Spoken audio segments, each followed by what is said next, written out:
Hello everybody, welcome back to C.I.K Gaming. Today I'm doing a pretty quick video to a comment that I got on one of my other videos. And the comment was basically, it was the discussion point for the comment. It really deserves a full video because it was anything about World of Warcraft or personal experiences with it. It's kind of important in my opinion.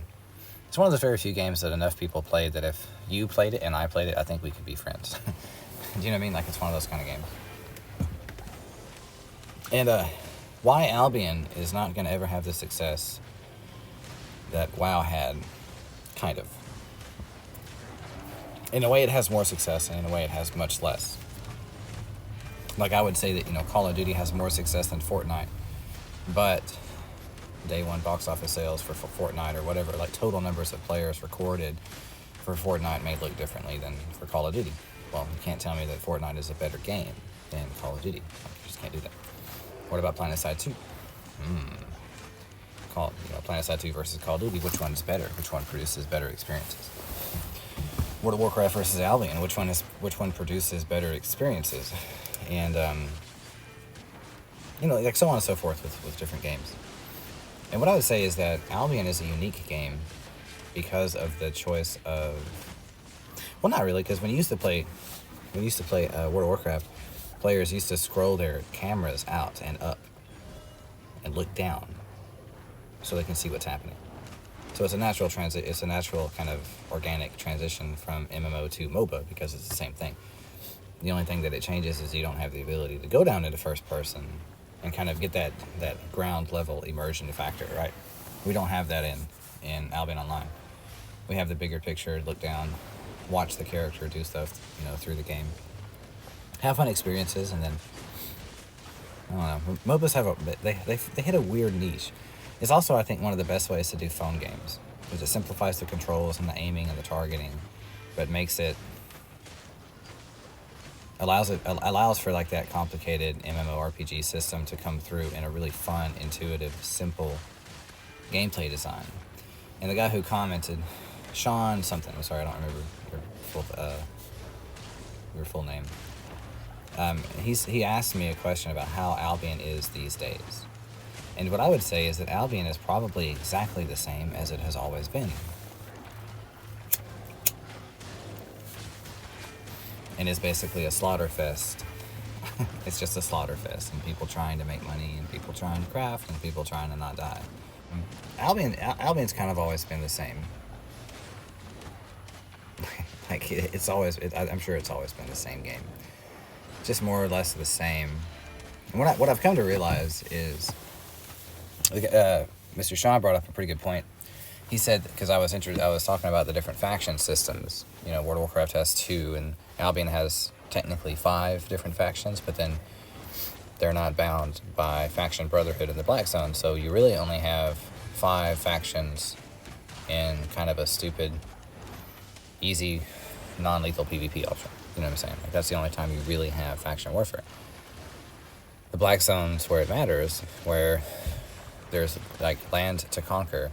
The 5 factions have no dealings there. But then the guild players are allowed to come through the Black Zone portals and sell everything on the auction house for the city. And they are able to buy out. And I don't want to talk about the auction house. I'm tired of video games having real life counterparts, like directly. There's a full stock market in Albion Online that you can learn to flip items based on supply and demand, cost, availability, item. This is some of the stuff that the guilds do. They'll decide who's going to craft this, who's going to make that, and they'll buy out certain craft stations in the royal city so nobody can craft for like however long they want to, and that drives the price of swords down. And then they swoop in and they sell everything they craft, and then if you craft a sword, you're not going to make any money for it. But like, there's all kinds of plays and all this there's all that behind the scenes of both Albion and World of Warcraft in its heyday. Like, the WoW Mafia is a really big deal. But Sean brings up the point that on his server, it was mainly a alliance-dominated server. Problem with that is that now you have this server that's kind of locked in with a rough population, not of Horde and Alliance, just of total players. So if one side becomes too heavy, then the other side, whatever. Well, this is where games always mess something up, and basically this is kind of where the developers fall into this. If you're a developer and you have a game and there's an overwhelmingly obvious issue, then you just fix it. It's not a big deal. A lot of times they don't, because it's not a mistake. It's intended in the design, and the game works exactly as they wanted it to. The system is a bit different from World of Warcraft because there's not a full loot PvP system. There's not the same bonuses for like the world PvP. You just fought world PvP because the other faction was trying to destroy your quest givers, things like that, trying to destroy the main city and reset the game. Or not reset it, I'm sorry, like just shut the servers down. So only like 2 servers were available. So you were like trying to stop that. You're like, I was ready to play tonight. I don't want Alliance to kill Thrall, and I have to go play on that level 2 Tauren and do that fun Baron's run. I mean, that was fun, but what I mean is every system that we have in these games is the result of an extremely methodical process. And in Albion Online, one of the things that gets in the way of players' enjoyment of the game and progression, I shouldn't say it gets in the way of it, but one of the things that happens with Albion, in terms of like the global scale of this virtual world, is everything that happens in the Royal Continent that we do ultimately ends its way back up into the hands of the guilds, being repurposed, recycled, and then resold at a higher rate to us, right? So because we go out and we gather, we do dungeons, we do all this like kind of pigeon shit, right? And then I finally made this 5.3 crossbow. I want to sell it. Well, you can sell it on the auction house. Maybe somebody will buy it. Try to take it to the black market. Maybe sell it on the black market. But the only thing that happens is when you do that, literally what happens is your item gets put on the black. Let's say it goes to the black market. Let's say you craft and carry on like I do, and you sell your crossbow to the black market, trying to make some money. Well, in the Royal Continent, there's a good chance that nobody will ever get that drop, because the drop chances or the drop tables and stuff like that are much higher in the black zones and higher tier dungeons, which are controlled by the guilds. So all of your hard work to put items into, to dump items into the black market, the only thing it ends up doing is just going back into the hands of the guilds once again. And then the guilds control the money, and then the guilds control basically all the high tier resources in the game, which is what I would consider to be the late to super end game of Albion, which is the ability to consistently and always have tier 8 equipment by being able to go out and gather, multiple sets of it. But only guilds have the organization, the funding, and the time and the player counts to be able to actually manage it, right? We don't have that time. Like, I can't go out into the black zone and find tier 8 resources and gather them without dying. It's not going to happen, man. They control those territories pretty intensely. And the whole reason they do that is because Albion is a free-to-play game. And by letting a game be a free-to-play with a paid option, those guilds, I'm pretty sure, make money to do what they do, to keep this stuff, to keep the prices to keep this consistent Albion inflation going, so that the players have a harder and harder time using in-game currency for premium. In the process of doing that, Albion sales go up. People buy gold, people buy premium, etc., etc. And the company makes money, but the players still kind of perpetually and endlessly struggle. Now, there's answers to this, but the problem with the answers is they're never really easy. Obviously, it would be some kind of low-tier, Royal Continent system where players just, we live down here, they live up there. Let's go invade. So, all of Fort Sterling comes together. All of Bridgewatch comes together. All of the different city factions just say, you know what, we're just going to not do faction warfare anymore. And we're going to start taking that extra time, energy, and all that war fighting, and we're going to go to the Black Zone. We're just going to break down. Yeah, we'll just destroy hideouts. We'll just take this endless fun war out to the Black Zone and just mess everything up.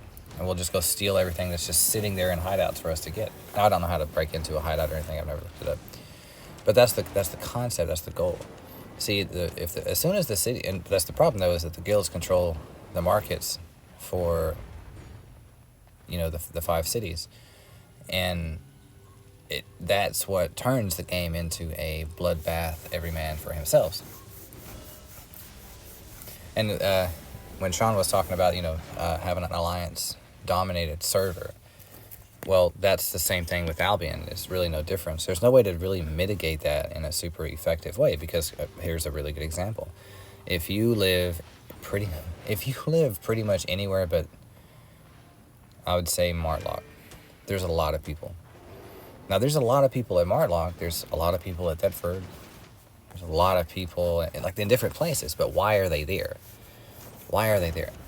Well, usually they're there for the benefits of the benefits of the season. I want to craft, cloth armor, so I'm going to Thetford, and vice versa, and so on and so forth. So the problem with that is that there's no system that's perfect. Some players might just not like the way that Thetford looks and say, F it, I don't want to live there, and never go. That's fine. It's a part of the game. Then what you do is you offer incentive bonuses to the players who are there, which they do. They offer that usually in faction rewards points, but that doesn't really mean anything necessarily. It's just faction rewards for doing stuff, kind of like a pigeon. And the city kind of pays you kind of for it, until they fix the faction warfare system to make it like free. Because faction warfare should be basically a global battleground, perpetual warfare. It should be a perpetual warfare, essentially. Something a lot more similar to like PlanetSide in its execution, as opposed to how it is now. Just one Zerg, you go do your thing, and then, I don't know, everybody wipes, and then you get bored, and you come back. It's a weird back and forth, and there's really no value in it. There's no value in faction warfare, other than what they give you, of course, faction points, and what you can buy with it. But what I mean by that is, imagine if you were able to control a territory and you locked the resources to only your faction. So if 2 factions were fighting over a territory, and the one person lost it, all the resources now from this territory, if you're on the losing side, you can't come here and gather. You can't do anything in the zone no more. Something like that. That would be crazy and amazing and awesome. Because what happens is it lets the different factions produce the trauma and produce the BS, and grieve each other in a way that produces more fighting, better experiences, better stories. And there's just enough infighting in Albion right now to keep players not interested in the Black Zone. Because you can't. I mean, who wants? I'm not buying 8.3 and going to the Black Zone so I can get attacked by 20 people. No, thank you. So when you ask it, how is Albion these days? What I would have to say is Albion's pretty awesome. It's a fantastic game. The only issue really is in the development choices that they make to kind of limit some of the features from us. And I think Albion players, what they're missing the most is a solid, fun, consistent, easy to get into PvE that's valuable, that offers some good bonuses and fun. They're just missing it. Like, it's just not there. And it's too risky to join random parties with random players because they can just leave the party and kill you. So it's like, what's the point? So the game basically, in its own way, no, it goes right back to the WoW thing. If I would much rather have at least, hang on, let's do it like this. I would at least make it so that if you didn't have a city that you were attached to, meaning that you weren't flagged for, so to speak. Let's just say I flagged for Martlock. Martlock's pretty cool. I like the layout. I like the land. I like what you gather there, etc. So now let's say I'm factioned up with Martlock, and now I go to the Black Zone portal. No Martlock players can kill each other when we go into the Black Zone. And if we want to fight other territories, other zones, capture their points, and so on and so forth, there needs to be a resource point, right? Not just a random structure sitting there. That doesn't make any sense. Like, there's nothing there. It's just an outpost. We can just walk around it. But what happens is, over time, those faction outposts, they gather resources automatically, and then when you capture them as a player, you get those resources. this would be the factions warfare system that allows different, like you would be able to take resources from other zones without having to gather them. That would be fun. That would be really fun. Because right now there's no except for the guilds, there's no point to anything. Maybe YouTube, maybe a YouTube clip, the arena, so you can make it to the. I'm gonna do my best to make it to gold this year.